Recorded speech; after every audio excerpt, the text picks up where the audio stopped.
AngryAussie.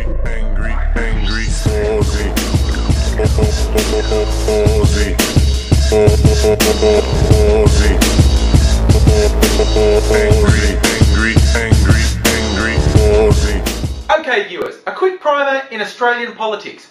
You're about to see the political leader of Australia, Prime Minister John Howard. Now, Little Johnny, as he's affectionately known, is George W. Bush's best friend in the entire world. No fooling, ask W who his favourite man in the world is, it will be John Howard. Because when other people have faltered, when Tony Blair went, oh, maybe we don't completely agree with you, John Howard didn't blink. He takes the US-Australian alliance very seriously, and he has faithfully, flawlessly, word for word, repeated every Republican talking point for the entire duration of the war on terror.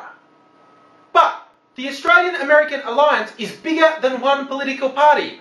After all, Republicans may not win the next presidential election, so the Australian Prime Minister would then have to work successfully with a Democrat.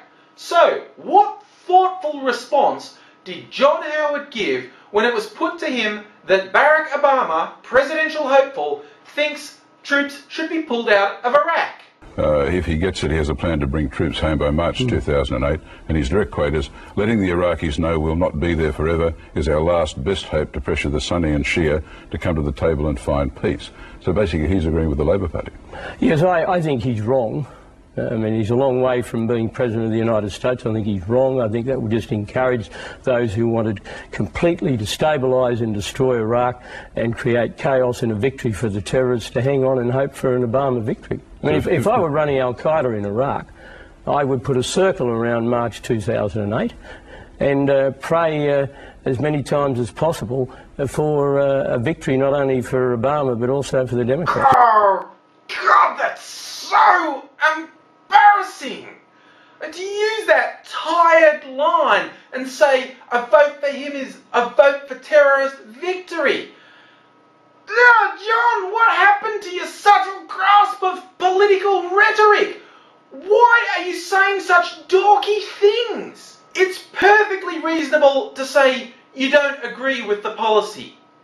It's perfectly reasonable to say you don't think this guy would be the best person to be president. But to say to vote for him equates with wanting a terrorist victory, and then to multiply the sin by saying just voting for the Democrats is voting for the terrorists. Ah, you are past retirement age, man. Go home. I'm not even going to try and make jokes at John Howard's expense, even though he lived with his mother till he was into his 30s and wants to take Australia back to some bizarre, non-existent white picket 1950s dream he has. No, I'm not going to make jokes about John Howard, because no one can ever make a better joke than comedian Billy Connolly, who said, "The only good John Howard does is to show us what Harry Potter will look like at 80. Oh, and the other guy with the Darth Vader voice and the Jabba the Hutt profile, he's a really respected Australian political journalist, and I shouldn't be making fun of him like that either.